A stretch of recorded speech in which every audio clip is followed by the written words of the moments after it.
Boy, you sent me this topic the other day. I think it was Wednesday, and we decided to wait to do it with G on the panel because. Well, Frank, I mean, what I said. You can set it up. I saw this list where somebody on CBS made a list of, ranked the teams in the AFC North at every position. Yeah. And I saw a couple. I said, "Ooh, we got to do this with G's on." Did you know this guy, by the way? I didn't. No, I've never heard of him. I hadn't either. But I His said, name's "Ooh, Brian G's going to get pissed about Yeah. some of these things." So I said, we got to do this. We were going to originally do this yesterday. I said, "G's not here tomorrow. We got to do this on Friday." Good call by you. Because he's going to get riled up by the. Have you seen it? I haven't seen it. No. Bring it in and get Some of these are really going to rile him up. So I was like, we got to save it for Friday. triggering list. Yeah, we're gonna go position by position. We'll probably save the Guardians just for the TV show because this is gonna take 20 minutes at minimum. Yeah. So let's start. This is just Brian Diardo's rankings. He went position by position. This is from CBS Sports. He ranked the 4 quarterbacks in the division: Burrow 1, Jackson 2, Wilson 3, Watson 4. And it begins. G, go. Now, in fairness, I mean, Russ. they've all been to a Super Bowl with the exception of Jackson. Russell's won a Super Bowl. Yeah. Nobody. But that was a long time ago. Nobody. It is a long time ago. Russell Wilson just eked out a job by beating Justin Fields. And there's no disrespect. Russell Wilson has had a great career. If you say whose career has been better, obviously at this point people will say Russell Wilson's career has been better. But that's not the task at hand. Now, didn't the Broncos beat the Browns last year when Deshaun was playing with a much better roster? Nope, that DTR. Or was that DTR? That was DTR. Okay, I couldn't remember who had played in that game. Now, look, no one. If you ask Browns fans right now, who you want, Deshaun Watson or Russell Wilson?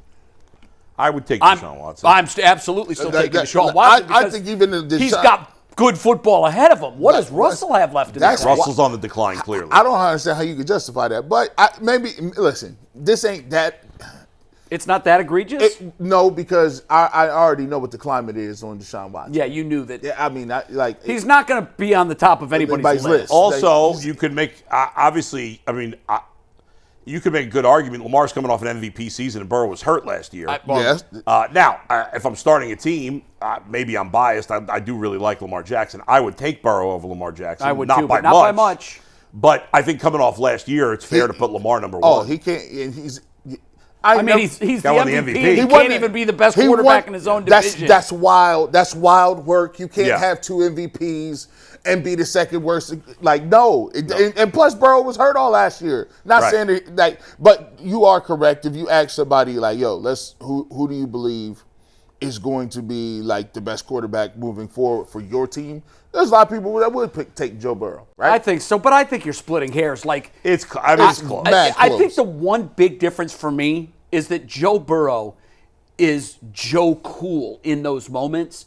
And if you summate Lamar's career, you can't write the first paragraph of his career without saying he has wildly underperformed in the biggest games. If you look at performance of quarterbacks in the regular season versus the playoffs, yes, there's no bigger drop-off than Lamar Jackson. And I bet as good as Joe has been in the regular season, I bet he's been better in the playoffs. Yeah, in my mind, he's been really good in playoff games. And even the other quarterbacks who were criticized for the playoffs, Josh Allen and Dak Prescott, a lot of their losses have not been their fault. No. Where Lamar has never really played well in the playoffs. No. I think Lamar will eventually play well in the playoffs. He had moments last year. But he hasn't to this point. Right, but last year he had some moments. Yeah. But still, he had home games all the way to the Super Bowl and couldn't close the deal. That's true. Burrow's, I'm looking at him right now, his playoff numbers are pretty good. Yeah. His playoff numbers, in my mind, are very good. They're not, he's got 9 touchdowns in 7 games.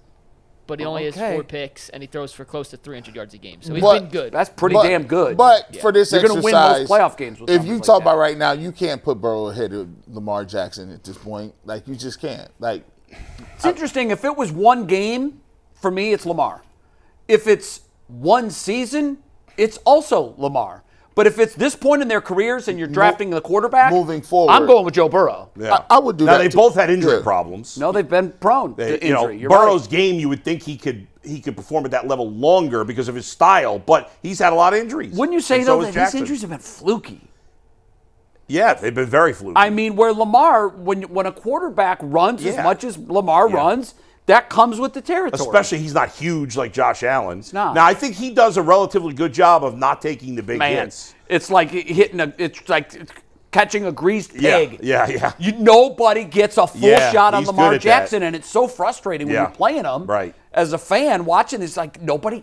You got to make him pay for those. When he leaves the pocket, okay, if he gets 15 yards, you got to drill him into the dirt. And it almost never happens. He knows when to slide. He turns the right way. Guys are sliding off of him all the time. Can't get him. Maddening. All right, next. Mike, Quarterback's worth 5 minutes. Can't spend 5 on all of these, or we will not get through. Running backs now. This is running back tandems, rooms, whatever. This is exactly how it was listed by Brian DiArdo on CBS. He had Najee Harris and Jalen Warren as their best backfield. Chubb and Ford is the second. Derrick Henry was the only running back listed for the Ravens in third. And then Chase Brown and Zach Moss fourth for the Bengals. There's no, with Chubb coming off injury and Henry getting old, there's no spectacular running back in this division. There's not. But let's say this. Derrick is getting old, but Derrick had a great year last year. He did, and I think he's got one more big year I in him. believe he does, especially too. with the Ravens. He's different, I'd probably have him first. This guy's Personally. different. What this? I think I would too, Bull. Yeah, I would have it personally. Henry, then Harris Warren, then Chubb Ford, and then Brown Moss. That's exactly how I would have it. Bro, you can't. Why you got Derrick Henry at 3? Yeah, that make come sense. on, bro. What are you doing? It does seem upside down. Is he who? Never mind. Who is he?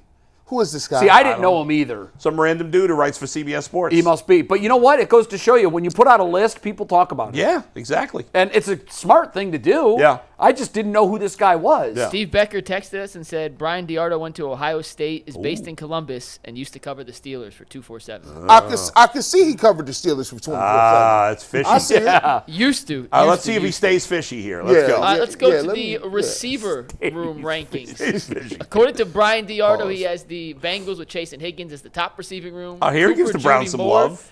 The Browns at second, the Ravens with Flowers and Bateman at third, and then Pickens Jefferson for the Steelers in fourth. Any argument with this list? I don't think so. I mean, I don't. Steelers is higher than Flowers and Bateman. that's close. I don't know. I mean, is Pickens better than Flowers? I think so. I do. I would. I think you're splitting hairs. You know in what? the 3 and Looking 4. at this just reminds me of just how ridiculously nuts this division is. Yeah. Look at that talent. Yeah. I mean, Flowers is. I think he's I think he's really good. 1 or 2 on my list of best young receivers that hasn't quite completely blossomed and gone nuts Right. yet. I wouldn't be surprised if he does that this season. Same with Pickens. Same with I Pickens. like Pickens. That's a good group of You receivers. could flip 3 and 4. I think you're right. Yeah, but Are you comfortable with Cooper, Judy, Moore being 2 over even those 3 and 4? that are close? Yeah, definitely. You know, I think there's a big gap between one and everybody else. I think everybody else are really close. Yeah, but the difference is that Cooper.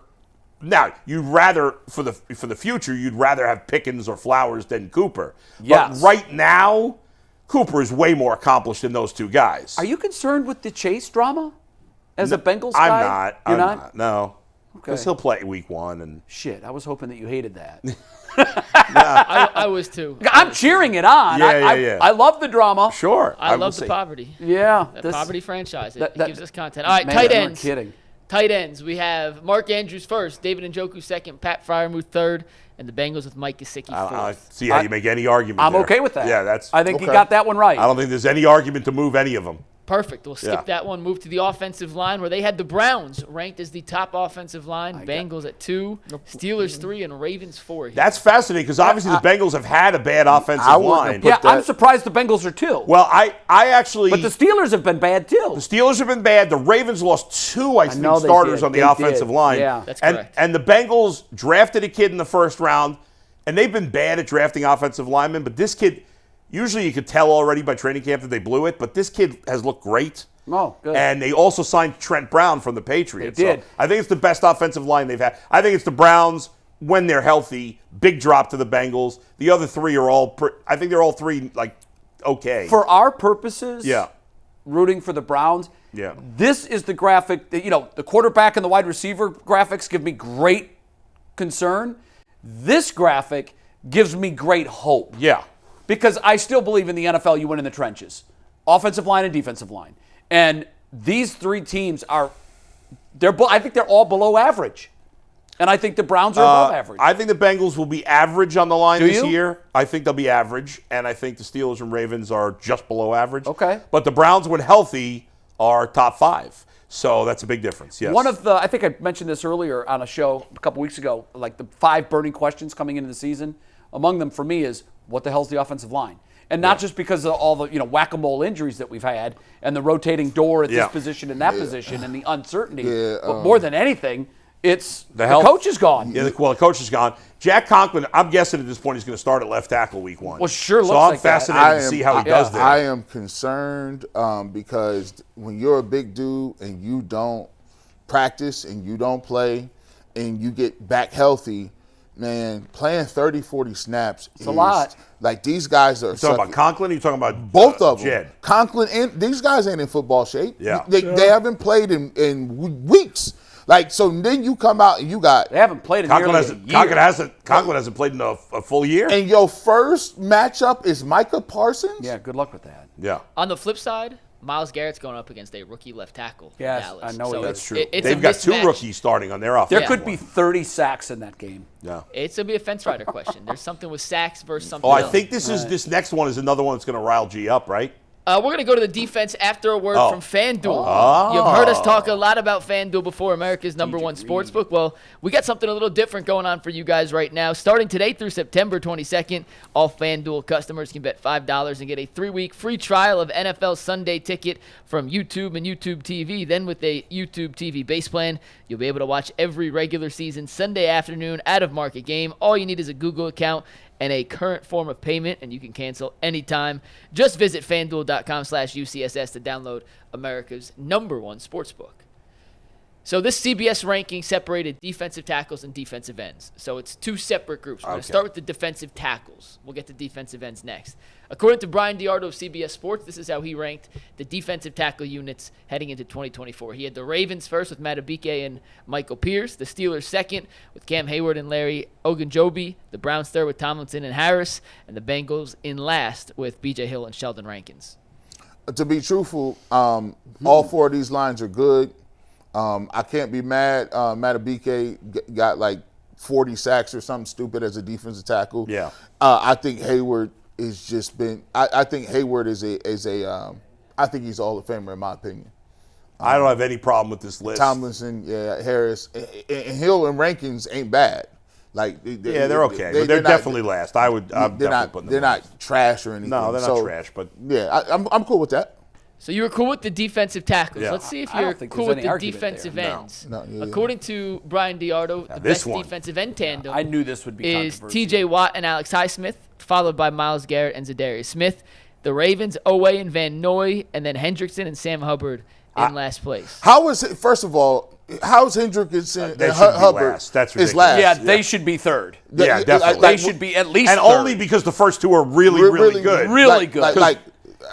Trey Hendrickson might be the most underrated pass rusher in the league. He gets no credit, this guy. And Hubbard doesn't put up big sack numbers, but he's a great leader and he's really good against the run. And I personally think the Browns should be first, but I understand Highsmith is better than Smith at this point. If you want to say, if I can see what you're going to say. If you want to say Watt and Garrett are a push, it's about preference of what you want. One's more of an outside linebacker type rush, or Myles Garrett. I can see where you say that, and then you could say, well, Zadarius Smith, which we thought he was going to be more productive than he was.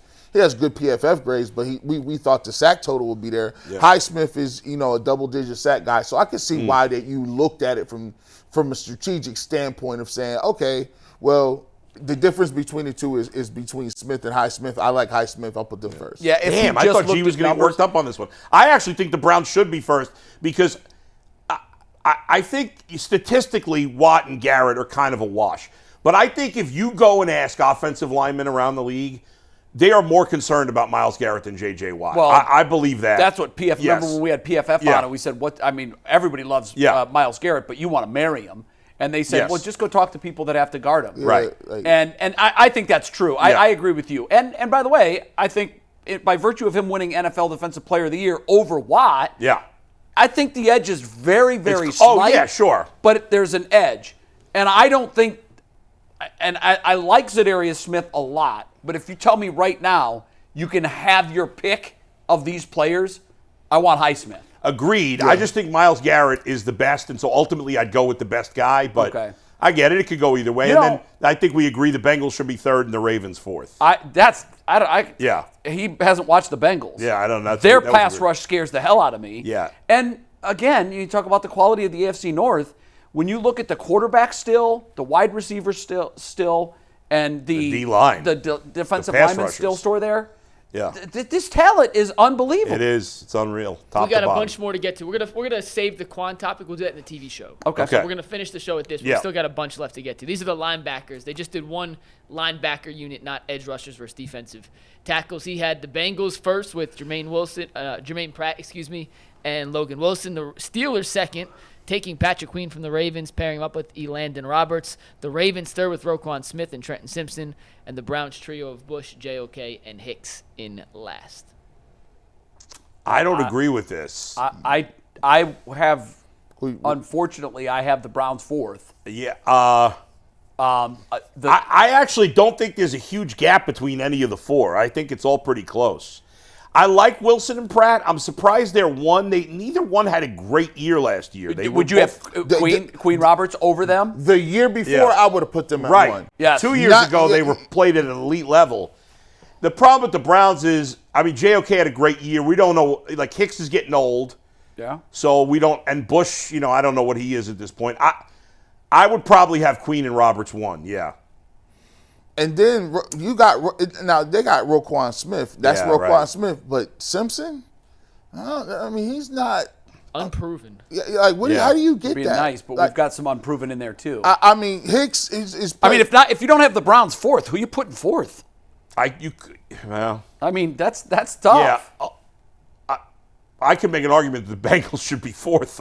Yeah. Wow. Well, let me ask Yeah. this real quick. Yeah. Would you say the Bengals, if you were just one linebacker, not groups, one linebacker, do the Bengals have 4 and 5 on this list? Yes. And so that Yes, by they do. conglomerate puts them at It one? might even be 3 and 5 because JOK was better than Logan Wilson last year, but Logan Wilson's been better in their careers so far. But JOK was better last year. So if you're just going by last year, yes, I'd put him 4 and 5. You could argue 3 and 5, but I don't know. It's tough with the linebackers. I think all 4 are pretty close. If what's his name? Oh my, I just forgot. Hicks. Pratt. If Hicks still has Something left. high level play in his, if that's still there, then the Browns are going to be pretty good at linebacker. Yeah, but do you expect it to be there? Because I don't. I expect him to be competent. I do too. Not high level. I do too. I Yeah. expect him to be competent Yeah. and not a glaring weakness. Right. But I don't expect him to be a guy that's going to take over and change a game. And I Yeah. think Smith is a guy that can change a game. I think Queen is a guy that can change Yeah. a game. And let's face it, I think JOK is Yes. becoming a guy Yeah. that can change a game. I think JOK is going to explode. I agree. JOK will be a household name. Yeah. They'll say, hey, I can't believe I'm saying this, but Yeah. they got Myles Garrett, but that JOK Yeah. boy, he's flying all over the field. Man. And Hicks, is a guy who could, is going to have the green dot. He's going to have a leadership role. That's they get him every year. That's the Anthony Walker. Yeah. And what's the other dude they had before him, 93? What was his you name? call him Jag. Jack. call- He's no, you better call though Walker- than Anthony Walker. Those are the dudes. Those are the League of Extraordinary Undesirables. Yeah, like, yeah. Well, like, that's the history of this Browns regime is they've undervalue linebackers. like they're just like, yeah, we They just think they're pretty much interchangeable. we want a men's warehouse guy in there. Yeah. Men's warehouse. I think Hicks has been better than that in his career. Whether he Gee, still that's is, who funny knows? because it's so true. We got 3 more, and there's All one right. I really want to Men's get to. warehouse. So Go ahead, let's make Mike. sure we get these in. Cornerbacks, they have the looks Browns okay. at 1 with Ward, Newsome, and Emerson. Just couldn't fit MJ's name on the graphic. Sorry, Earl. They had the Ravens at 2, Humphrey and Stevens. The Steelers at 3, Joey Porter Jr. and Dante No Jackson. argument The for me. Bengals at 4. With No Cam argument, Taylor-Britt but and Dax again, Hill. it's easy to see why this division's yeah, the best yeah, in yeah. football. Like those are Yeah. some names on that list. Yeah. Yeah. Okay, no argument. No, I Let's think go they- to safeties. I think they got it right. According to CBS, in terms of safeties, could be they bad had the for Ravens us. at 1 with Kyle Hamilton and Marcus Williams. The Bengals second, Geno Stone and Von Bell. The Steelers third with Minka Fitzpatrick and Deshaun Elliott. And the Browns in last, Delpit and Juan Thornhill. I can't argue I with got that. no argument. No there. problems. I can't argue with that. And it was because it's Thornhill, bro. Like, we didn't bring you here. What happened to that Kansas City playbook? I know. Yeah. That happens to the Browns sometimes. Like, you get a person and they get the free agent deal, they done made it. You're like, I need that same pressure you had when you didn't have that bag. Like, the Ravens have an excellent safety combo. Minka Fitzpatrick's really good. Stone, as a rookie last year for the Bengals, was Played really very good. well. And bringing back Von Bell after he left for a year was huge for them. no problem with that. Yeah. Hey, man, his list ain't completely trash. Wait, No, we got no, one no. more, G. No, I don't think it's G, bad we at got all. one more. Oh, there's one that's going to piss you off at the end, I think. I spoke too fast. This is the last one. These are the 4 head coaches in the AFC Yeah, North. here we go. Tomlin 1, Harbaugh 2, Zach Taylor 3. Kevin Oh, Stefanski that 4. is blasphemous. How in the hell is Zach Taylor ahead of a 2-time coach of the year? Zach Taylor's won playoff games. Coach of the year Zach Taylor he's their weakness. I look at the Bengals the way I've looked at the Chargers the last couple of years. Please give Taylor a 10-year extension. I think I'm not a huge Zach Taylor fan. What's the record? Stefanski's like undefeated against this clown.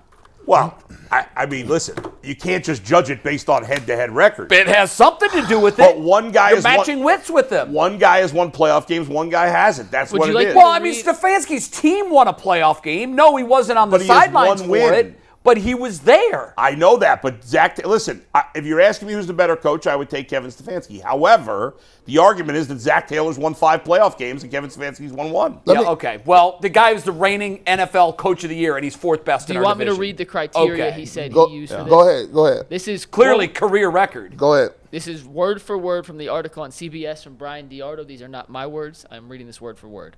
Quote, my criteria was simple when ranking the AFC North coaches. Super Bowls won, AFC titles won, divisions won, and playoff appearances. Based on that criteria, Okay, so that's a Tomlin resume. is number 1. Yeah. I mean, Yeah, but I but what are you judging it on? if you're judging it on that, why make the list? Just say, look at the stat sheet. Fair. All I right. mean, I judge But it what on do a you- lot of things, but- Bull. I yeah. judge it on. I don't think the coach of the year, I think that's I coach of the year goes to the most surprising team. hate Not the best coach. I How do you hate that. determine the best coach? Well, I hate by it. what the Browns did last year. He got a team that had 5 starting quarterbacks Yeah. to the playoffs. Right. He held the ship together. But and that also, doesn't. Coach of the year is so subjective. I it mean, is. you Look, know. and I know just that like MVP is. oftentimes the coach of the year is out of a job in 3 years. That's happened Right. a lot. Yeah, yeah, Go yeah. look it up. But all of that being said, and I do agree with you, it's like, Yeah. whoa, they came up from out of nowhere. Right. And how did you not give it to Stefanski last year? If you watched Right. and you saw that they were, I think G started one of the games at quarterback, and they went to the playoffs, so you got to Yeah. give it to him. But I'm just saying, the one thing that I would have to look at is head to head.